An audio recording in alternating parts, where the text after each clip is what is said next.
What's up, guys? Welcome to the number one podcast in the south side of Chicago, the Nick Success Speaking Podcast. Before we get started, I would like to read you guys the Bible verse of the day. It says in Isaiah 40:29. It says, "He gives power to the faint, and to him who has no might, he increases strength." The word of the day is somber. The definition is grave, serious, or dull mood. With that being said, I would like to introduce you guys to a very special guest, my girlfriend, my beautiful girlfriend, Leslie. Can you tell us a little bit about yourself? Yes, thank you for that amazing introduction.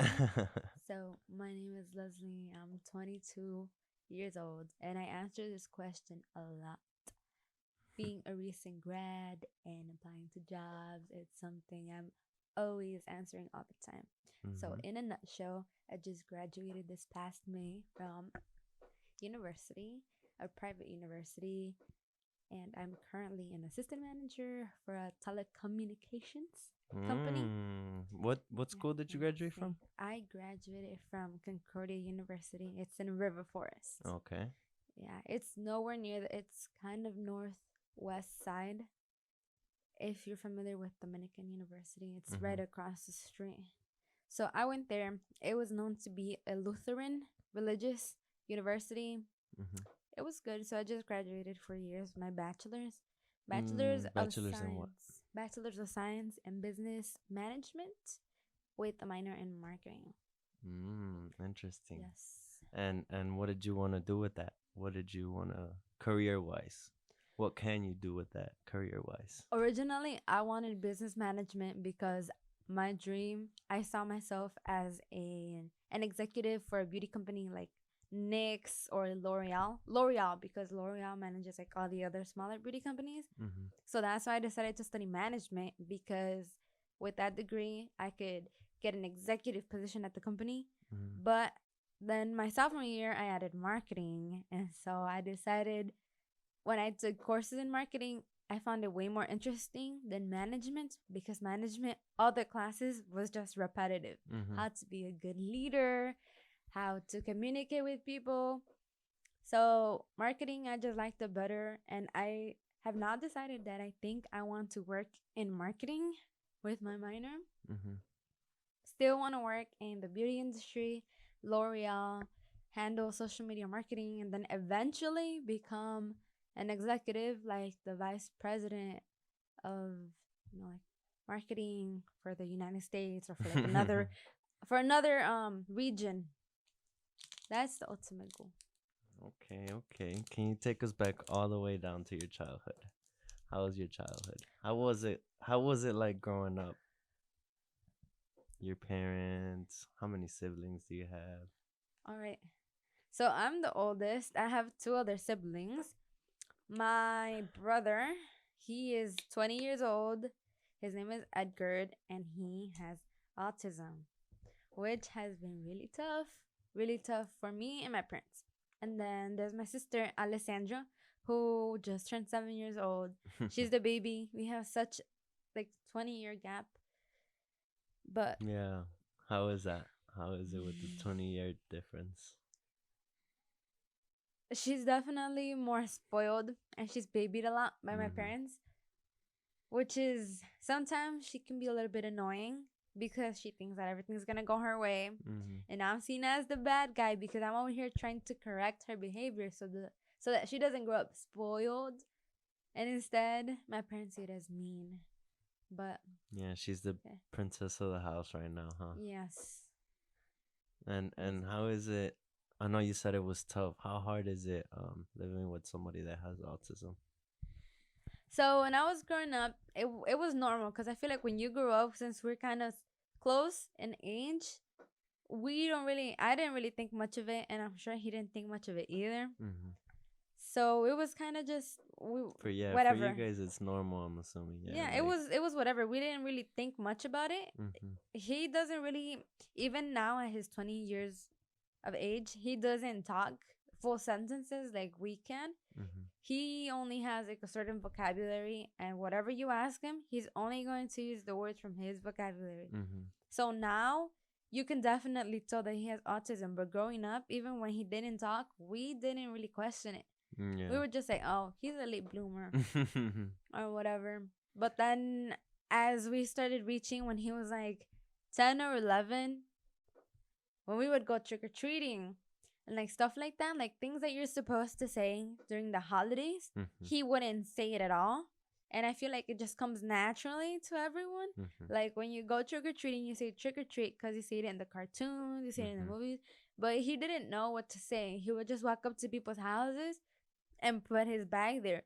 And people would ask him, "What do you say?" And he wouldn't say nothing. He would just take the candy and leave. Yeah, he wouldn't say anything. Yeah. Yeah. The way, I mean, I see what you're saying. For me, from the outside, the way I see it, I can have a really good conversation with him. Like, I don't know. We were together all weekend this past weekend, and we got to really bond and got to know each other, and I feel like he likes me. Yeah. So a um. little a little background on that. We went this past weekend, we went to Wisconsin. Mhm. Nick came with my family to Wisconsin where he got to bond with my parents and my brother specifically. Mhm. And when it comes to autism, there's a level of spectrum as to how severe a person is, Mhm. you know, autistic. And they also have very different personalities. My brother, I would say from one being not severe to 10, he's probably like in the 6 or 7. Yeah, I But agree. yes, and his personality, he has, in my opinion, he has a grumpy personality. Because you can do anything to not get him mad. And if you ask him something, the most simplest thing, or you tell him something, he's going to be react like he's mad. Mhm. Yeah, I did notice that. You're right. Yeah, and that's the Yeah. only thing that's difficult about him. Yeah. Yeah, but having a conversation with him, I didn't find certain things that you do ask him, he won't answer. Maybe because he doesn't comprehend it, or it takes Yeah. him a little bit longer. Mhm. And but I was able to have a good conversations with him. Whatever we were doing, if I asked him a question, he'll be like fine, or Mhm. in his vocabulary. So yeah, it's not so bad. I didn't. But for you, I'm sure it was different because you were growing up with him and you live with him, and I'm sure it's different. It is, but I feel like even though he knows that, I don't know if he knows that we don't understand him, but I feel like me and him just have kind of a closer bond, just because he would play with my dolls. Mm-hmm. He liked to play with my dolls, so we would play dolls together, and we would play like kitchen, like me and him, we would cook together. Mm-hmm. And like he was fine when he was little. He was happy. Like he was never grumpy. Nothing. He wouldn't complain. So like here and there, whenever I go into his room just to chill, he doesn't care. He doesn't shoo me away. He just leaves the room because he knows I'm recording. He's like, all right, I'm done here. Yeah. That's funny. Yeah. And then he carries like a doll or a toy for like comfort. Yeah. And we were at Six Flags this weekend, and I was asking her because he carries that toy everywhere he goes, and he does not let it go. So I was asking her, I was like, why does like what's the purpose of his toy, And then we googled it, and it's like comfort for him. Uh, I don't know for him if it's the feeling or like just having like a companion, or I don't know what it is, but we saw Yeah. that it's for comfort, for his comfort. Yeah. I don't know at what point in life he started carrying a toy. I really don't You don't know. remember? I don't remember when he started, but he always he switches it. He switches it up every single day, but he always carries like a little toy. Mm-hmm. And this toy, no matter what he's doing, he always has it. Mm-hmm. And he's always, if he's in his room, he'll have it and he'll like stare at it and then like just start playing with it. Yeah. Or wherever he is, he just like looks at it and starts playing with it. But if you question him about it, like I'll ask him like, "Oh, what's the toy's name?" He'll get like, "Oh, like no, like stop A talking to little me." embarrassed, yeah. Yeah. Maybe not embarrassed, but he doesn't want to talk about it. It's like he shares whatever experience he's Yeah. going with through uh-huh. with the toy, With the and I feel toy. like that's what it is. He kind of wants to experience it with somebody or his toy. Yeah, probably. Yeah. So, yeah, your childhood.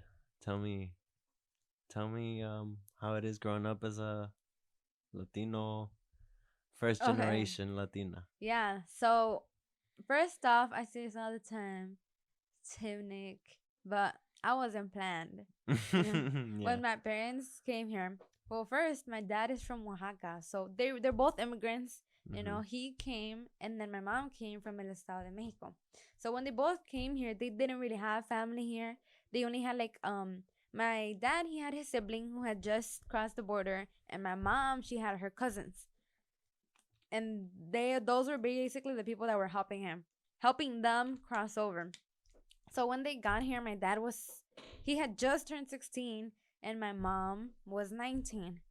So they ended up meeting at a restaurant slash bar slash club, and that's where they first met, and that's where they first hit it off. Mm-hmm. And you know, that night one thing led to another, and I literally, it was the first time they had met. They weren't dating.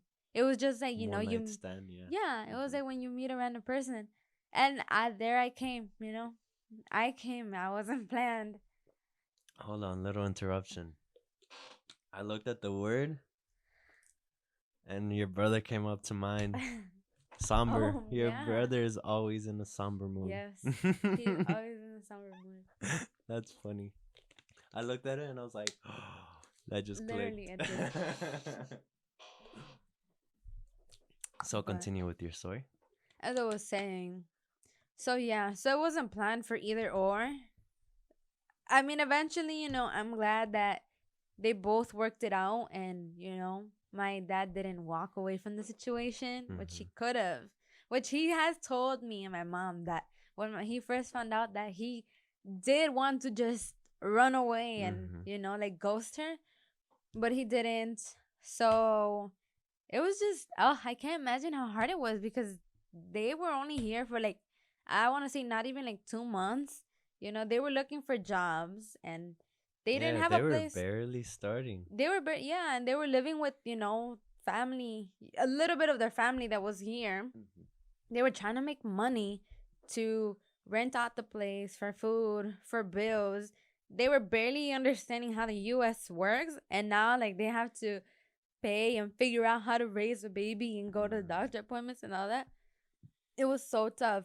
So then on the day that I was gonna be born, my dad was working, and they didn't have a car. So then my mom, she called my tia, which is my dad's brother's wife. Mm-hmm. Yeah, her. Like, cause apparently she knew a hospital. I don't know, but it was nowhere near where we lived. We used to live in the north side, specifically like Belmont Cragen, if you know the neighborhood. And the hospital that they know was in Melrose Park, which is kind of not close.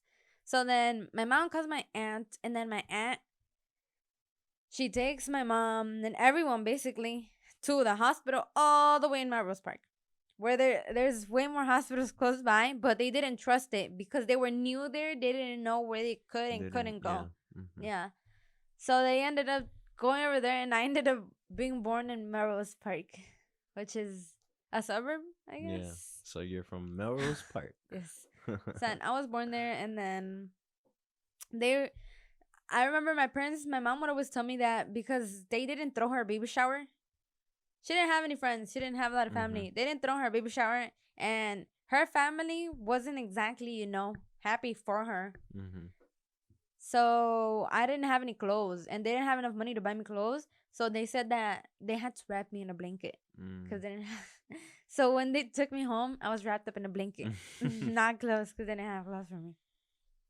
So that happened, but they were able to raise me. But because they both needed to work, um, I remember they rented a little basement, but literally all the family members that were here were working, so nobody could literally babysit me. So who would take care of you? A random neighbor, like the neighbor wherever we were living. My mom, what my mom said, like a lady, usually ladies, right? Mm-hmm. Like the neighbor that lived upstairs, she would always just take care of me. It was what it was. Yeah. They didn't have much option. Mm-hmm. Yeah. And I remember one time, well, I don't remember because I was a baby, But my mom, she would always tell me that she didn't trusted this one lady. She was older. Okay. But that every time, that one time when I think we lived like, it was in those big apartments that has like a lot of buildings inside of them. Yeah. Yeah, we lived in one of those, and one of the ladies, like all the way at the top floor, she would take care of me, and I was a baby. And one day when my mom left and she was going down the stairs, that she heard like a loud sound, and then I started crying a lot. And my mom They said, dropped she you. said that she doesn't know, and I don't know either. But my mom said that she was so heartbroken because she didn't want to go. She's like, Yeah. I feel like they're doing something to you. She's like, but I can't. She's like, because she has to go to work. Yeah, she was trying to feed Yeah, you. I know. And to this day, I wish I knew what happened to Hmm. me. That must be I so don't know. hard on your parents. I know they had to go. My parents too. They had to go. Yeah. Went not through the exact same thing, but I feel like all us first generation Mhm. Latinos, Mexican Americans, we all our parents went through the same thing. They got here, they had a baby, and they're figuring it out as we were growing up. Yeah. So it's hard, bro. It's hard. I always thank my parents, and I'm so blessed. And Yeah. we're both blessed Yeah. that we're here. You know, my mom was pregnant when she crossed the border. With you? She yeah, I didn't know that. she was pregnant when she crossed the border So with my dad. you So were I was made in basically Mexico. made in Mexico. Literally, I was Oh. made in Mexico, and yeah, my mom was pregnant when she crossed the border. Um, she made it over, and I was born here like a couple months later. That's She was like sad. 7 months pregnant, Yeah. I think she said. She was running with me in her stomach, bro. That's crazy.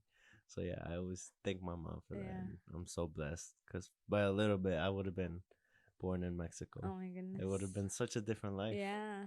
So yeah, I'm so blessed. Thanks to my parents and thanks to your parents who are here. You want to talk about a little bit how hard it was for you to go through high school? Middle school. I feel like it's not hard all the way until high school. Once you have to start like, oh, I gotta go to college. Like now, how do you do this FAFSA? How do you do this? All of this, you know? Yeah. Actually, high school wasn't hard for me. No. No, I mean, obviously, my parents weren't a resource Mm-hmm. because they didn't know. Exactly. But I had a lot of, uh, I'm not even gonna say the counselors, because the counselors, they had favorites. I don't know about your high school, but Mm. in my high school, like the counselors, they were young, they were fun. So they had like certain students that would go during lunchtime, or they would skip classes to go talk to the counselor and just hang out with them. I was cool with my counselor. My Mm. counselor was cool. No, no, I wasn't that person. I once got into an argument with one of the counselors because of that. Mm. But to get back to that, I was involved in a lot of programs, like academic programs, Mm-hmm. and they really helped me. Like there's this one that's known in CPS high schools. It's called Chicago Scholars, and it's like, well, at the time they made it seem like it was very like top notch and prestigious, Mm-hmm. and you had to apply and you had to make an essay, and certain people would get interview the first round, only some people would pass to the second round, and then from there you're into the program. In the program, I'm still in the program. It's from high school all the way to like, I think even when you're working at a corporate job or whatever. Like Mm-hmm. I'm still part of the program, but I'm not as involved. I think it mostly helps a lot of high schoolers because it helps you draft your personal statement. It helps you with your essays to college, and you also have your own personal counselor, counselor, right? But with the program, and you meet with them, and you go to fun outings. You and your counselor, and they help you like, oh, what do you want to study? What are your best subjects? You should apply to these universities. They're known for helping students go out of state for school, Mm. and help. And they have this really nice event. It's called Offsite. Every, I want to say December. So basically, we have to apply to college. You know how you can apply for like early decision or like early action? I think it starts from October, no? Yeah, yeah, Mm-hmm. yeah. So us, we would have to do that. I would apply. They would tell me you have to apply early because then offsite, because they're a big corporation or Mm-hmm. organization, they have a lot of representatives and students that started with them and now work at these other universities. Like they had UPenn, they had Michigan, they had that other Michigan State. Mm-hmm. They had a lot of big schools. They had Columbia, the New York, all these top notch Mm-hmm. schools. And so basically at offsite, it was at the McCormick place. They literally rented it all out so that each university had their own booth, and we, as part of their program, we had exclusive interviews with each of those Mm. universities. That's a good resource. And Resource. yeah, it was great because some students, if you were lucky enough, if you impressed them, you would get accepted on the spot and you would get an offer with the scholarship on the spot. So Did you? I did, but not for the school I wanted because it's like a whole day, and basically they prepare you, with your personal statements and your resume, your portfolio. And on that day, you have to go really early, like at 6 in the morning. And then you have in the program, you have it's called a cohort throughout your 4 years of high school. And I had to go like almost every weekend Mm-hmm. downtown, right in front of DePaul. And I've shown you this place before. Yeah. Yeah, I would have to go every weekend to go and participate so that they can help me, and train me. Okay. It was fun, but every time I would go, I had other people that I met from other high schools that also got into the program, and these people I grew up with them throughout the course of high school too, Mm-hmm. and we also had two like specific leaders, and these were women that already or guys that already had like a good job, but they were there to help us and guide us too. Mm. So I had a lot of support. Yeah. That's why it was easier for you. Yeah, and plus I was good at school. I love school, and I was Mm-hmm. looking forward to college. And so on that day, you sit with your cohort, you play games, there's entertainment, but you have to go like business professional because Mm-hmm. you're going to be interviewing with Yeah. these schools. So then you would sit there and they would have prizes, and they had like banquet style food and stuff. And they had like a timer and thing. They were like, okay, these are the next people that are going to go up. We had a schedule like a week before. They told us, well, we had to choose what schools we were going to interview with. Okay. And we had to have the applications submitted like a month prior. Well, Before actually, in you go do October. the Yeah, interview. Oh, okay. exactly. If that's the school that we want to interview with. Mm-hmm. And then on that day, they would give us a schedule. Like, okay, like at 10:15, I'm going to interview with Duke University. Then I have a break. Then from 1 to 2, I'm going to interview with the University of Michigan. And then it was just a whole Yeah, you checklist. had a whole schedule. A whole schedule, the whole day of just interviewing with universities. Mm-hmm. So that was good. I think the only school that I interviewed with that I wanted really bad because it was my dream university was the University of Michigan. I interviewed with them. I didn't get an offer. I didn't get nothing at the moment. Mm-hmm. And I was really hoping for an offer, but I didn't. They gave me a shirt, which was good. You I were was so gonna, happy. yeah, because I wanted to represent the school because I really Yeah. wanted to go there. Mm-hmm. I ended up getting an offer from Truman State University, which is in Alabama. You were gonna go to No, Alabama. no, they gave me a full ride too. It was the first school I interviewed with. They ran on the Dang. spot. They give you like a goodie bag of their merch, and they told me, we want to offer you, a full ride, this and that. But Dang, but you said nah. I don't no wanna way go. I was gonna go to Alabama. No. Country road. Yeah. Yeah. So it was super, super easy for me. Not a Yeah. struggle. No, not for me. I mean, it was kind of easy because for me, it was opposite. Not in the sense of it wasn't easy. It was easy too because I did have resources, but I had to earn my resources. Like, I was in sports. So my way of getting those resources was through coaches, through like getting my way, Yeah. through like being cool with the coach, doing good, like decent grades. I didn't have like the best grades, but I have decent grades, so that was good. And then yeah, I was the coaches were like, okay, go to this person. I'm cool with that person. They'll help you. And then word to mouth. I kind of just networking. For me, it was more networking, No. knowing people at the school. And then I graduated from Thornton, and they had like this like mandatory thing that you had to at least sign up for community college. Like you wouldn't leave, you couldn't graduate if you didn't at least have an offer from like community college, Uh, which I already knew I was gonna go to community college because early on I figured out I was like, nah, college is not for me. So I knew I was gonna go into the trades. And when I figured out that I was gonna go in the trades, I looked at this community college, South Suburban. They had a program, and they were giving out certificates, and it was just 2 years. And FAFSA had given me like two. I think it was 2 years for free. I didn't. Yeah, I didn't do. I did 2 years in one semester. I got 2 years free, and I paid for my last semester. So yeah, I went with that. I got my certificates. I got certified, which low key don't do nothing for me. I'm not even gonna lie. So if you want to go to the trades, don't even go to community college. Just go straight into the union, or just be an apprentice for whatever trade you want to work in. Cause kind of was a waste of time, to be then what do honest. If you you really think? think about it, for me, I Uh, think it was kind of a waste of time. I could have spent those 2 years in yeah. an apprenticeship. I would Yeah. already be a journeyman right now.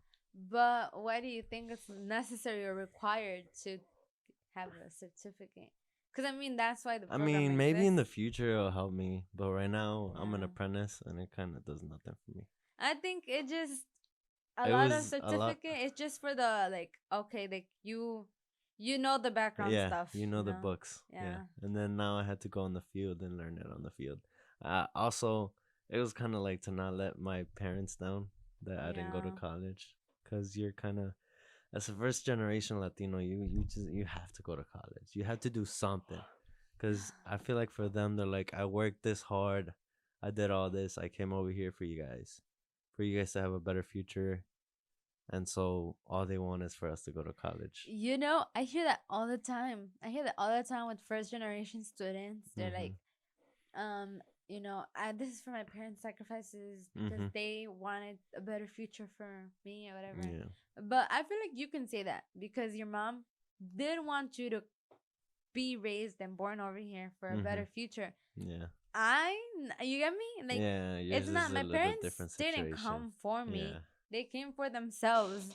I came unexpectedly, so I feel I can't relate to when people say that. All I can say is that I'm sure that they just want me to be successful, Same thing Yeah. as you, just the fact that they didn't come over here for me. Yeah. Yeah. Yeah, that's true. It's a different situation. But yeah, that's how I feel about depending, it depends on what you want to do.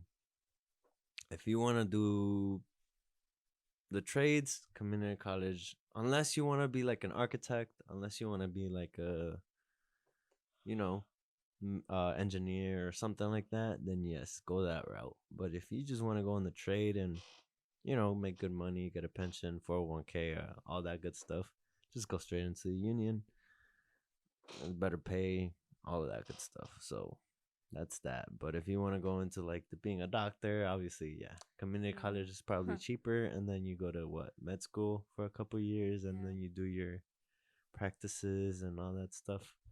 For you, how was it? It was, you didn't do community college, right? You went straight into a No. private. Yeah. A lot of people kept saying it was because I was raised, my dad, he was super strict. He was super strict and he was actually really good in school. So Mhm. like even growing up, throughout like elementary Mhm. years and stuff, I was a top A student because he was super smart. Like I would show him my homework and he knew how to do it. You get me? Mhm. He knew how to do it, and he would teach me how to do it, and I would get mad. I would get mad because I'm like, that's not the way that my teacher showed me, Mhm. and my dad would be like, but you can do it this other way, and I'd be like, that's wrong. My teacher said this is the right way. Yeah. But basically, he was such a hard ass when it came to school. Always the best. I always have to have the best everything. When I had projects, We would go to the store, make sure that it was pretty, it was presentable, Mm-hmm. and that's why I had straight A's all through my elementary school years. I had straight A's. I had honor roll, Mm-hmm. no absences. Back then, they would, at least for me, I don't know for you, but they didn't give a shit if you were sick. Yeah. You're still going to I school. feel like that's every Mexican family. Yeah. I had the biggest cold and I was still at, boy, the teachers didn't even want me there. They were like, bro, go home. And I'd be like, my mom don't want me to be. I'd be like, I told my mom I'm sick. But the teacher would be like, why are you here, bro? Like, you're dying. My nose was so stuffy and everything. Yeah. But hey, it was worth it. Once the teacher calls, once the school calls your mom, then that's when they believe Yeah. you. And they're like, come get your kid. Yeah, but what was the question again? I don't know. I forgot what we were talking about. But This happens a lot. yeah, but going off of what I was saying, yeah, he was. Oh my god! Even when it was summer, and if I didn't have homework, he would always give me homework. I don't know if you ever knew about this store. I don't know if you grew up about it, but I just thought about it. It's called Cook Brothers. No. Oh my goodness! Oh, well, if you're from the north side, it's such an iconic store. What do they sell? I don't honestly, I don't know. I don't know if it was like a craft store? no. It was like I want to say kind of like a Sam's, cuz they Okay. had like a lot of things in bulk, I want to say. Mm-hmm. But I don't know, but they just had a lot of dope stuff. You know what? I need to go. I need to go soon. I forgot about it. Go. But he would buy me like math books and this and that. He was such a math genius, and he would try to make me like a math prodigy. But I suck at math. I suck, but I like it. I like math. I'm terrible at it, but I love it. You know what I mean? So yeah. So he was always so hard on me, this and that. Anyways, so meaning when I went to high school, I was the girl that I was smart. You know, I was, if you're familiar with the IB program. You were an IB student. You were I a was- nerd. I was an IB student, but at next high school, they didn't split it up how they did it in my high school. We had IBCP, which is more career focused. If you wanted to do culinary, auto body, More like mechanics, yeah, machinery. like trades. Yeah, more stuff like that. And then there was the side of DP, which is called IB diploma program. That's if they would categorize it as if you want to be a doctor, a lawyer, work in business, have Yeah. more of a professional, Mm-hmm. you would go this route because you would take harder courses. So of course, I went the DP route. I can say that all the students that were in DP were such. We literally thought that we thought we were like above everyone else in high school. Like And every other IB student. everyone, even the kids who weren't in IB, we would call them the regular kids. And we always had like some tension between our own classroom, like the whole Mhm. class of 2019, because I graduated in 2019. Mhm. Like we would always be like, oh, the regular kids, and then would be like the CP kids. We thought we were on top of everyone. You know what's funny? What? I'm sure it was the same thing at my school. Yeah. But you know what's even funnier? What? Some of those students would talk crap like that and ended up at community college with me. Yeah. And we would make fun of them because they work so hard, do Mhm. all this homework, stay up all night, Yeah. and we were at the same school. Yeah. So a lot of students that are in DP, you don't expect them to go to a community college or go to such a low university. Mhm. So a lot of us, we kind of felt, even if we couldn't afford it, if we had issues, it's like, no, we can't go to community college because of our reputation. Us, the lower guys, are gonna look at you like, look at you. You were doing all that homework and you Yeah. were over there putting all those long nights and all that hard work. Yep. And look at us. We're in the same place. Yeah. Community college was never an option for me. I know it's not bad, but it was just actually being a very highly academic person throughout my whole life. When I was in a sophomore, I took courses at a community college because being in the IB program, I could get advanced credits for college. So that in college, I could skip a class because I already took it in high school. So I That's took good. a business course at a community college. And oh my goodness, it was so boring because the professor there, he doesn't care. All he did was he played the McDonald's movie, how McDonald's came to be, and how Apple and Steve Jobs, The you know. Facebook movie on Netflix. No, not the Facebook movie. He put the one about how Steve Jobs and Bill Gates, Mm-hmm. Microsoft, right? Mm-hmm. Yeah. How they both met in college and how they both created Apple and Microsoft. Mm-hmm. And that's all he would He always. was the professor that just put a movie and Yep. chilled. Mm-hmm. Yeah, I got a lot of that in community college. I Yeah. had to take some math classes and some. I don't even know. I don't remember. Yeah. So But yeah, I knew community college was not an option for me. I wanted to go to a top university. I wanted to get the college experience. Whoever knew me in high school, they would always bug me because I would always say, I want the college experience. And the college experience for me was partying. I wanted to be part of a sorority. mm-hmm. I wanted to, be a nerd, but live out of state. Go to my school spirit day and wear all of their gear and stuff. Like in That's the what I movies. wanted. Just like the movies. A fantasy. No, I'm just playing. But yeah, I guess we all wanted. I wanted that too, but I didn't want to pay for all that, dude. I didn't want to. I knew college wasn't for me, and I didn't want to pay the cost of college just to live that. Mm-hmm. I was like, I'm not about to go get a loan of 50,000 or however it was gonna cost me just to live that life. I was like, You nah. didn't apply to a single university? I applied to. I wanted to go. If I were to have gone that route, I wanted to go to Ohio State, or I wanted to go to Tennessee State, because they're both good party schools. And Ohio, I was gonna go play football over there. Yeah, they have a good Like if I was gonna continue football, Mm-hmm. Ohio State. And Tennessee is probably like the best party. I think is the Yeah. best party school.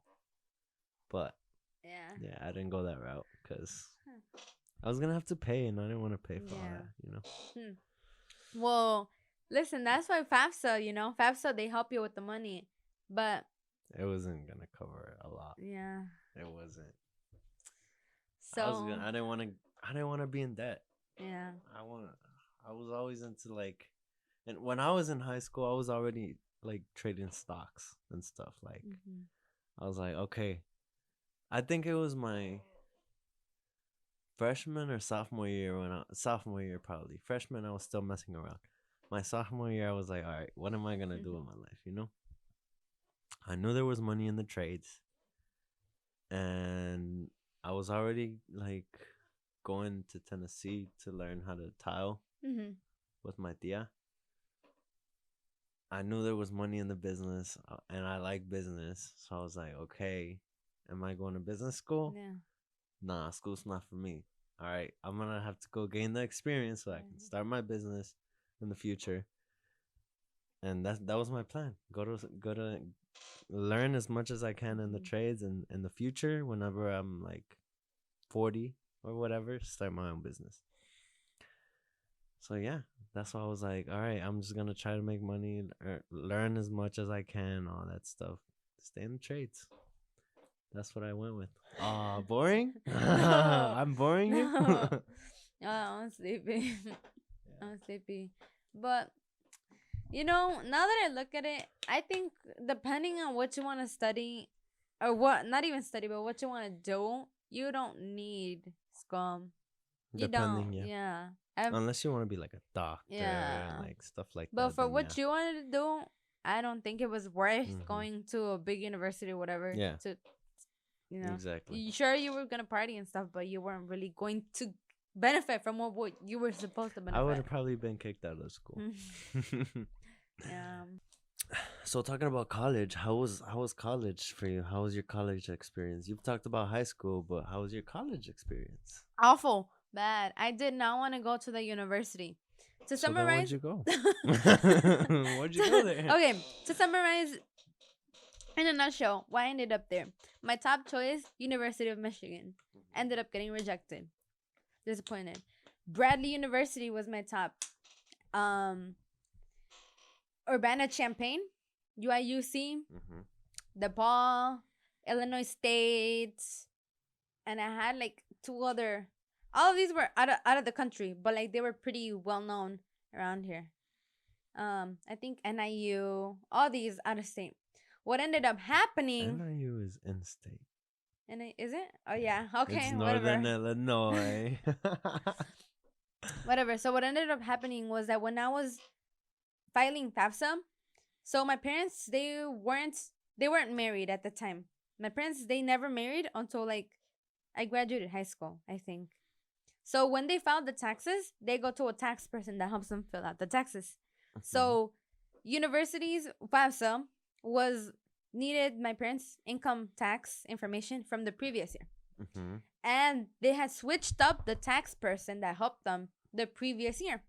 So in the taxes, that person reported that my parents were married and filing together, Okay. but they They weren't. didn't have proof. They didn't have proof because they weren't married. The guy fucked up. It had to be the year before my college stuff, right? So when I had submitted everything, I thought everything was normal, right? Everything went through. And then once people were getting their offer letters, I wasn't getting mine. And then I went to my counselor, and then we ended up checking my emails. And all the universities that I pretty much applied to, they all sent me the same email saying, Leslie, in your parents' taxes, we see that they say that they are married and that they're filing jointly. So we need to see a marriage license. That's crazy. They never asked me for that. But they did for me. The point is that those taxes caused problems for me. Mhm. So then I was panicking because this was literally like around April or March. Because that's when they send you the offer letters. Yeah. And then like National Decision Day is like May 1st. Yeah. And you decorate your locker and whatever. And I wanted to, know what school I was going to by May 1st. So then I would go to my counselor and I was crying. I'm like, oh my God, what am I gonna do? And then they called. I remember that day. I was in their office the whole day.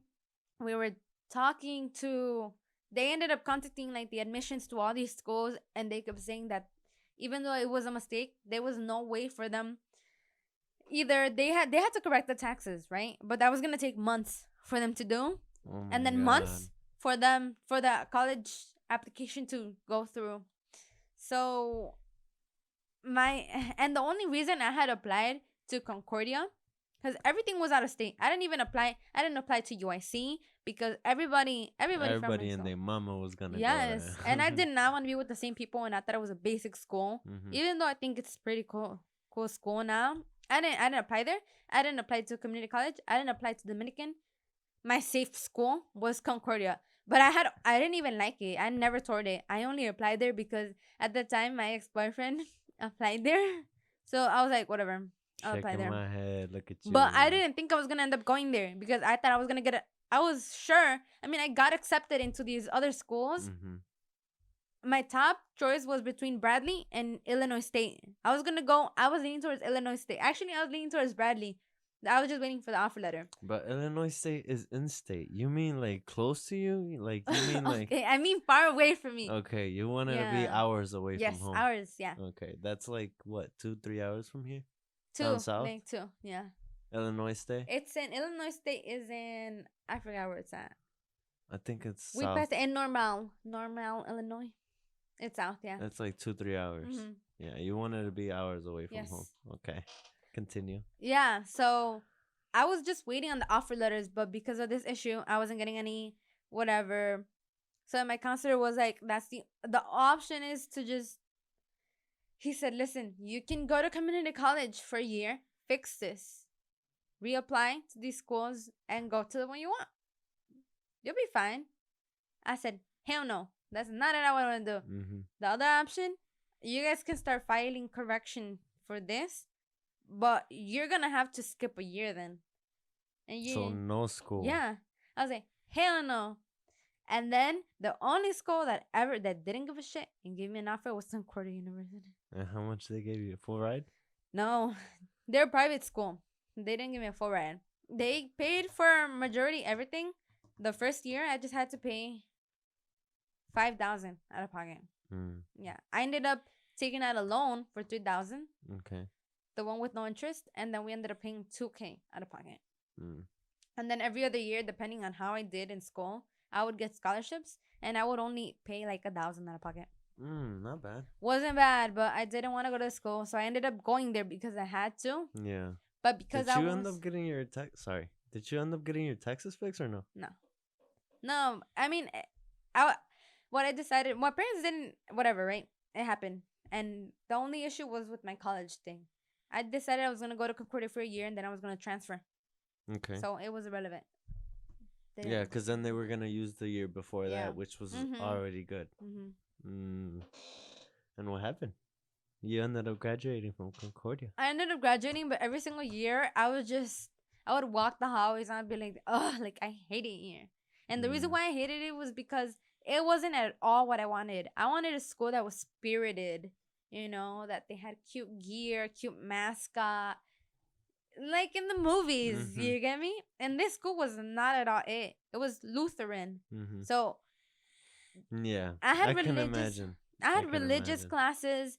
They had, activities, and they had like dances and stuff, but it was so cringe. It was so cringe. Yeah. And there were a lot of majority white kids, and these kids, for some reason, they came from all over the states. They came from Florida, California, Tennessee. A lot of students would come in just because it was in Chicago, which it really wasn't in Chicago. It was in River Forest. It's funny because we want to go out to Tennessee, and the Tennessee people want to come out Yeah. to Chicago. Yeah, so I'm guessing they thought that this school was going to be all that because it was in Chicago, but it really wasn't. It was just so small, I feel so like if boring. party school in Chicago is probably NIU or maybe UIC. UIC Urbana. UIC? Urbana. Yeah, maybe. Yeah. Yeah. But whatever. I tried transferring after my freshman year to DePaul, but I had to pay 7,000 out of pocket. That's And- pricey. Yeah, and I had to take out a loan with interest, and I was like, "Ugh, no way." So Same thing. You didn't want to pay for that experience. exactly. But I didn't even want to go to the ball, but it was way better than where I was at. So I ended up just Yeah. That's I ended up okay. You got staying your there. degree. You got your bachelor's. Yeah. So, lesson learned. Apply on time. Make sure your taxes are correct. What else? Make sure your parents' taxes are correct if you're going to apply to college. Apply on time. Apply to FAFSA on time. What else? No plan. Have a plan. Yeah. Backup plan. Backup plan. I didn't think I was gonna need one, so Yeah. I know. It's scary. I just threw it in there because I can only imagine how you were feeling. You were crying, huh? I was crying and I was so sad because I'm like, oh, I didn't even want to tell people the school I was going to. I felt embarrassed. Like, yeah, I'm going to college, but they would ask me, and I would say DePaul. And when we had to decorate our lockers, May 1st, I decorated it for DePaul. Yeah. Dang, you were lying though. That's okay. Yeah. You got your experience now. Now you're gonna go work. Yes. You're gonna apply to an internship, and you're gonna get it. Applying to internships is just it's driving me crazy. Even in college, I would apply every single week while I was in class. Internships. And throughout all those applications, I only got 2 internships. Mm-hmm. And I keep applying, and I get no response. Some of them, they tell me that, oh, we're unfortunate, but we decided to move on with better candidates. Mm-hmm. But the others, crickets. I don't hear nothing from them. Yeah, I know it's hard. I feel like once you're out of, like, for me, when I finished my community, I got my certificates, right? I thought I was a shit. I was like, hell yeah, I'm about to go get me a nice little job. I'm gonna get money. No, boy, you get hit with the train. Mm-hmm. It's so hard to get a job once you get your degree. Yeah. If I can give anybody advice right now, if you're in high school about to go to college, or if you're in a college about to graduate, network. Meet people, go talk to people. do a favor to somebody, have somebody owe you a favor, bro. Network, network, network, because that's the only way. What? That's the only way that you're gonna succeed in this life. Trust me. Network. Talk to people, meet people. That's the only way you're gonna get in. What happened? I think I gave myself a back. No la voy a quitar en mi cuerdita. It hurts. But it's okay. Your neck. Yeah. Anyways, But yeah. I Network. I think yeah, it was honestly I would always hear networking, networking, but I was never good at it. And now that like for instance, like you already know, where I work, it's complicated. But where I work, basically the people I work like at it's kind of like a dealer, right? A dealer store. Mm-hmm. So the owner, the new dealer company that is taking over the company where I work at, they like all the VP, the top people, they came to the store to see the store. And I introduced myself and they're like, "Who are you?" At the time I wasn't a manager, Mm-hmm. but I presented myself as one. So they thought I was one. And they were surprised that I wasn't. I told them, "No, but I'm graduating soon. This is my degree. Do you have any internships at your company?" Mm-hmm. And then the VP, his name is Brett, he said, "You know what? No, but I'll investigate for you." Okay. And then weeks go by, nothing, right? Crickets. And then he comes back for another store visit. And I tell him, "Hey, so any update, any news on the internship?" And he's like, "You know what? No, but I'll try to figure something out." Okay. And then I think that same day, within that week, he came back with other people. And I bugged him again. I'm like, "Hey, like, let me know, Yeah. Like, it's urgent. Yeah, Like, you I'm gotta check interested. in. Mm-hmm. I'm interested." And he was in a rush because he was going to go to New York. So he's like, "You know what? Like, here, I'll give you my personal phone number." And he put it in my phone. He's like, "Text me." He's like, "Call me later. Call me next week and we can schedule something." Mm-hmm. I was like, "Oh, nice. Cool." So then I didn't know if I should call him or text him. I ended up texting him. I ended up sending a professional text message saying, "Hey, you said you were gonna da da da, right?" And then he connected with me on LinkedIn Mm-hmm. and then crickets. But then he had then come again with like all these other like with more corporate people Mm-hmm. to do like a store visit and to ask about like our goals and our analytics stuff, Yeah. sales. And me and the store manager, we were presenting our numbers, and what we were doing to help the company grow. Mm-hmm. And he was there and he points out in front of everyone the president of the company and all these other like operation people. He says, "Leslie, don't I haven't forgotten about your internship. I'm working on something."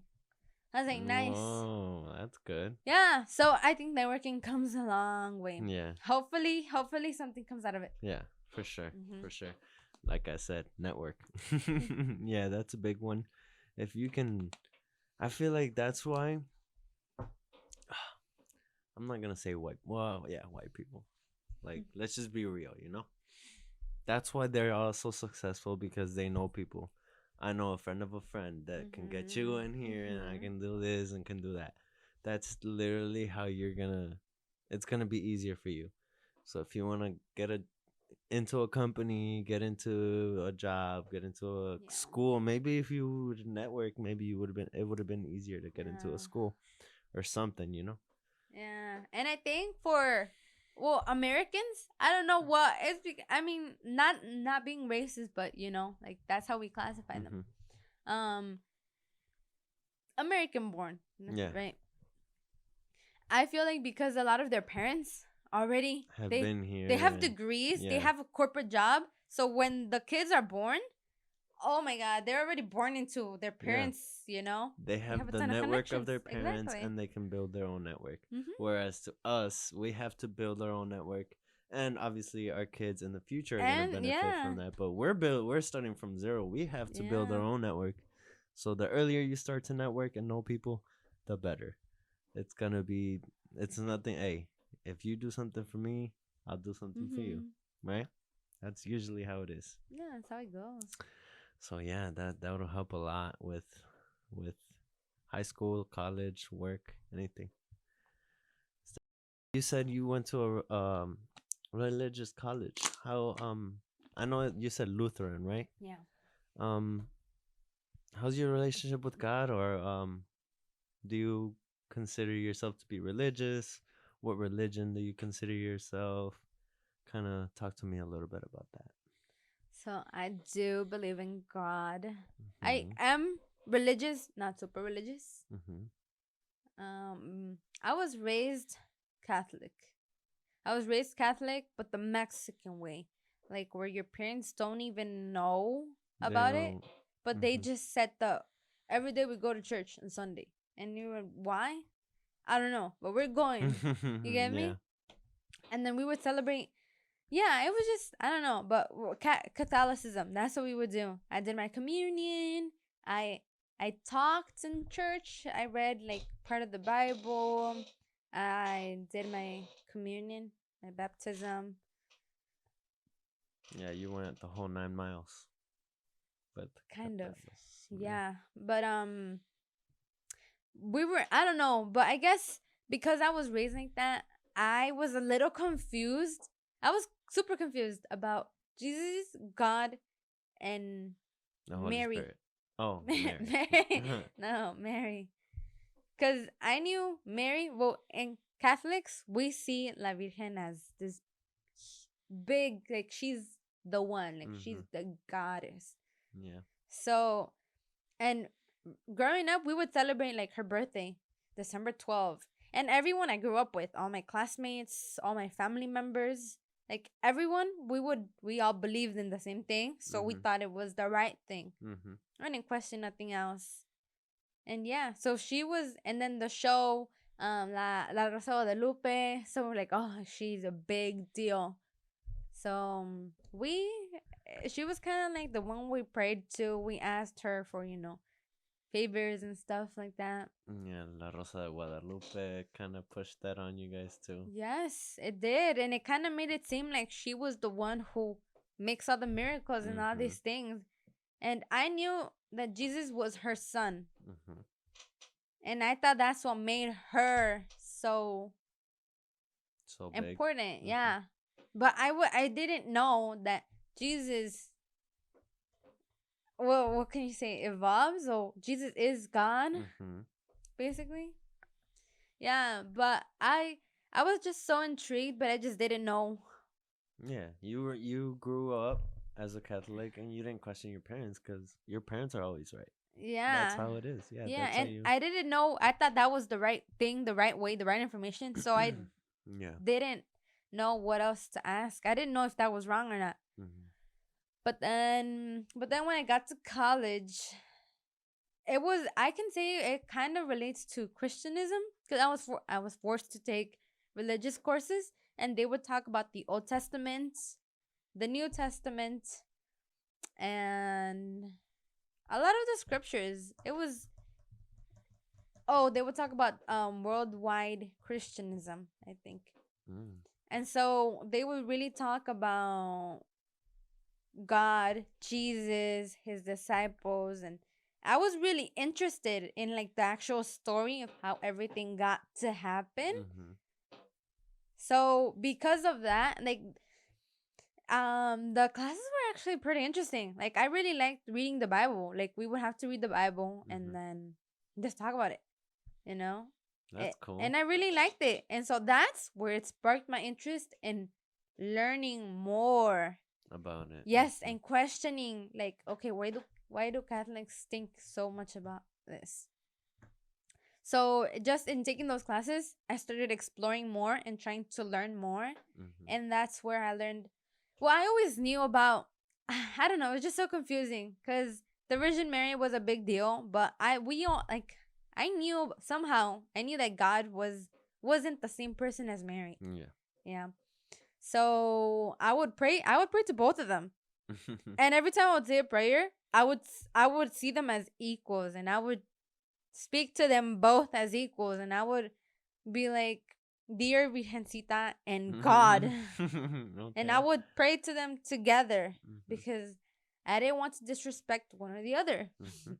Which is good. Yeah, I mean, yeah, you didn't know. yeah, I didn't know, but then I then started learning, but I feel like this year and this past year, well, I Mhm. wanted to explore Christianism Mhm. because I don't know, but I just wanted to explore Christianism. And then I met you, and then you happen to be Christian, Mhm. and then we decided that we wanted to explore. And I was the first one to tell you, like, I want Mhm. to go to a Christian Yeah, church when we I first met. remember. You remember? I didn't push it on you. You were like, "Hey, no." You said that this woman came up to you, right? But I had already at the beginning of the year, I knew that I wanted to start learning more about Christianism. Yeah. That was before I met you. Oh, before that. Okay. Yeah, like literally a couple, yeah, like around maybe like October Mhm. when I knew that I wanted to learn more about this. Mhm. And then when I met you, that's when I also met this lady at IKEA, and Yeah, she like was, I remember a couple months later yeah, too. We hadn't even had that conversation no, yet. Like you knew I was a Christian, but we no, hadn't had that hmm conversation yet. And then I remember you said you met that lady at IKEA. yeah, she walks up to me and she said she was really nice, and then she's like, hey, me and my friend, we're doing a Bible study for girls. We're Christian, and I was like, oh my god, I feel like, you know, Everything's lining up. yes, because I Mhm. wanted to learn more about it. And I was like, you know what? Yes. And they had this paint and sip, and I didn't want to go alone. Mhm. So I had just mentioned, I was like, you know what? Come with me. And Mhm. we ended up going to, Nice little date. yes. But it was definitely, Yeah, definitely way different. And I think there's different churches or groups in Christianity that are yeah. different. There's different. There's different. What are they called? Denominations within Yeah. within Christianity, which I don't know why. I don't understand, but I know I'm non Denominational. denominational. So you don't you're Christian, but you don't have a denomination. That's what Yeah. it is. Mm-hmm. Yeah, but continue. Yeah. So then I just was going back and forth between both religions, trying to learn more, make sense of everything, Hmm. you know? And then at the start again, a couple months ago, well, the start of Yeah, this year. that's at the start of 2023. Yeah, at the start of 2023. I wanted to change, so I'm gonna switch it a little Yeah. bit. So I've been a Christian since I was super young, since I was like 12. No, well, actually, let me go back before that. I was raised a Catholic too. Mhm. I was baptized as a Catholic. Yeah. I did my bat. Yeah, I had my. Obviously, I was a baby. I was baptized. Didn't do my first communion because my parents were Catholic, but they didn't go to church. Uh-huh. And then okay, let me start over. My mom was Catholic. My dad was raised a Christian. But when he came over here, he didn't continue to practice Christianism. My mom, when they came over here, they didn't practice this. She didn't practice Catholicism, but I was baptized as a Catholic. And then obviously, since they didn't practice it, we didn't go to church. None of that. We probably went to church maybe a couple times. Like I could probably count on my hands how many times. Um, and then when I was 11, like about to be 12, my mom decides to go to church because my auntie, my dad's sister, invites us to go to Christian church. Yeah. My mom goes and she likes it, and we continue to go. We continue to Yeah. go. She gets baptized. I'm like 12. And then in Christianism, you don't get baptized until you're old enough to make that decision Yeah. yourself. I think you can't get baptized until after you're 12. You're 12, and or maybe earlier, but you have to make that decision yourself. Your parents don't make it for you. Um, at least I'm not gonna, don't quote me on that, but like you get what I mean. I got baptized through my decision. I made the decision I wanted to get Are you baptized. baptized? Yeah, I'm a Christian baptized. Yeah, I'm baptized as a Christian now. Yeah. I got baptized when I was 13. Um, but yeah, then I got baptized as a Christian, and then since then I went to church, learned the guitar, learned the drums. I play instruments. I was in the worship team. Well, I still am in the worship team. Um, ever since. But the thing is, when you grow up like that, you live a double life. You live a life of going to church every Sunday, being a part of the worship team, and you live the life of going to school with people, with your friends that don't go to church, Being a teenager. being a teenager. Exactly. You live that double Yeah. life. And I was so used to that double life. Yeah. I was so used to going with my friends and then going to church on Sunday and then going with my Yeah. friends and then going. So you live this double life and you get used to it. It's like second nature to you.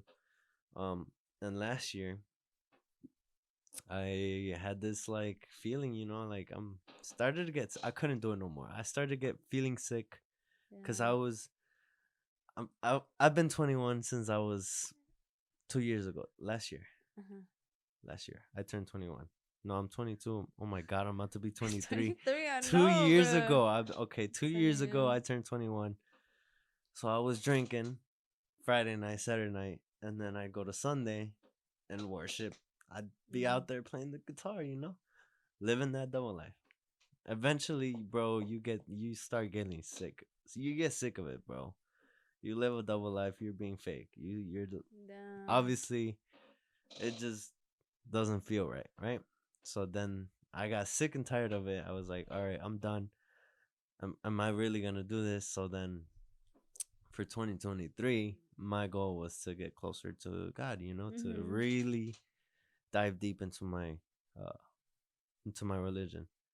So then that's when I talked you into. I Mm-hmm. was like, hey, like I wanna change. I wanna leave my home church and go to a different church, have a fresh start, really start over. Mm-hmm. No worship team, just Mm-hmm. me That's going good. to church on a Sunday and not have to worry about, hey, what songs are we playing? Hey, like we gotta go to Mm-hmm. practice. Hey, like when you're in the back part of the church, you kind of don't focus on reading, What's being learning. said. You Yeah. know what's being said on the preaching, on the sermon. You kind of just were worried about you having to Mm-hmm. perform. I was like, I don't want that no more, for now. And so yeah, we went to City Church, and then that's where you come in, and your relationship with God and your Christian journey begins, right? Yeah. So then you can continue from there. Yeah. Well, I guess I learned that the relationship with God was always there. I just didn't Hmm. prioritize it as much because I would prioritize my relationship with La Virgen. Yeah. And as we grew together this year, and as I was growing maybe more, Mm-hmm.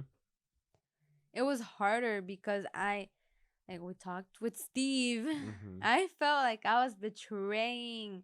I felt so shitty because I know like God is, I guess, it is on top. Yeah. God is God. Mm-hmm. But because in my head, throughout my whole life and everyone around me, the Virgen was this big Yeah, deal. La Virgencita, yeah. I felt so bad. I felt like I was betraying her, like I was treating her like trash. Mm-hmm. And I was like, oh my goodness, I feel like no, right? Mm-hmm. But just because I wasn't paying attention to her as much as I was to God. But that's when I'm still learning. I need to learn exactly how things went, why she's important, she has a role, Mm-hmm. right? But it all definitely makes sense to me. Because logically speaking, in the Bible, not to sound rude or disrespectful, but she was only the mother of Jesus. Mm-hmm. That's all it is. Yeah. That was her purpose for her life quest. Yeah. And I think the reason why, which I've learned, why a lot of Mexicans see her as this big idol is because of the stories that people have said, that I'm not sure if it's in the Bible. I don't think it is, but a story about her and this Juan Diego, who I think someone came to talk to her, Mm-hmm. and she had like this manta over her, and she put her manta down, and roses fell out of her. So like she did a miracle. Okay.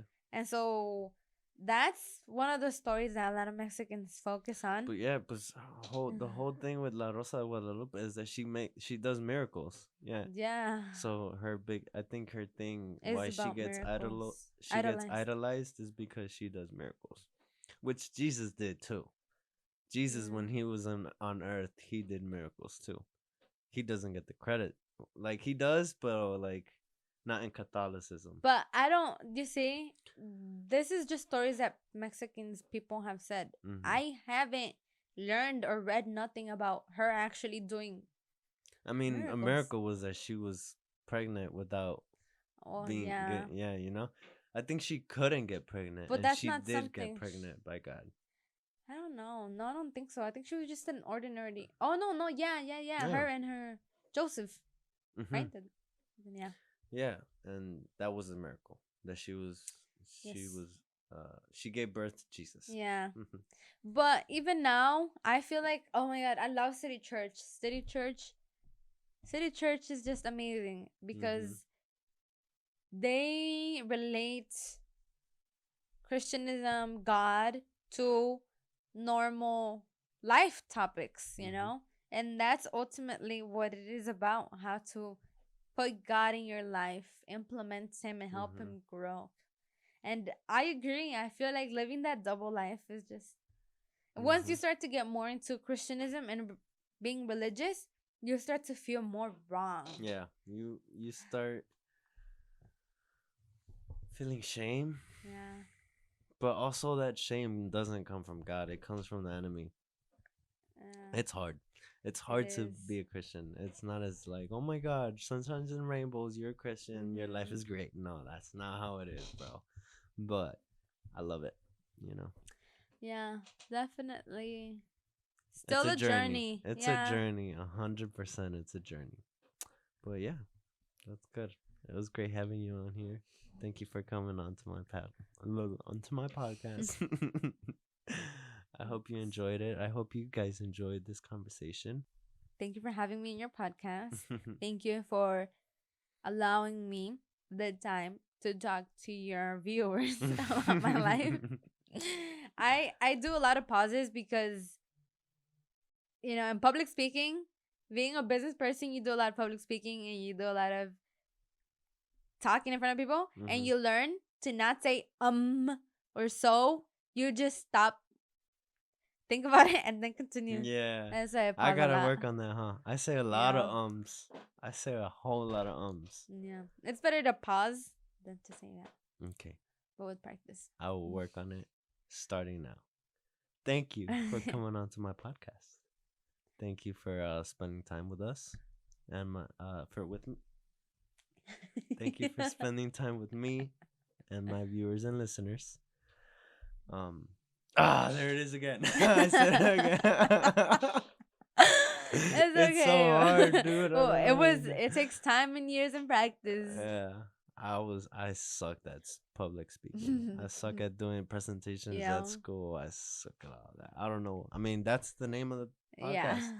Nick sucks at speaking. That's why I named it that because I suck at this.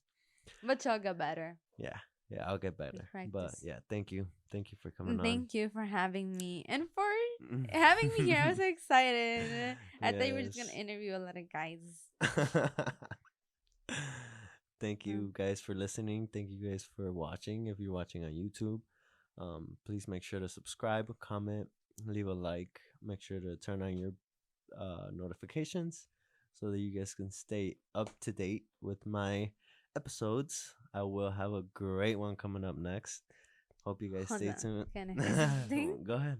I think it would be a great opportunity if, if your audience, your viewers, if you guys comment what you guys want to hear more, like topics Mm-hmm. for Nick to ask his other people that come into the podcast. Questions, Q&A. Shoot some questions. Maybe I'll ask questions to the next guest. Yeah. Yeah, All right. Well, thank you for having me. no problem. Thank you guys for listening.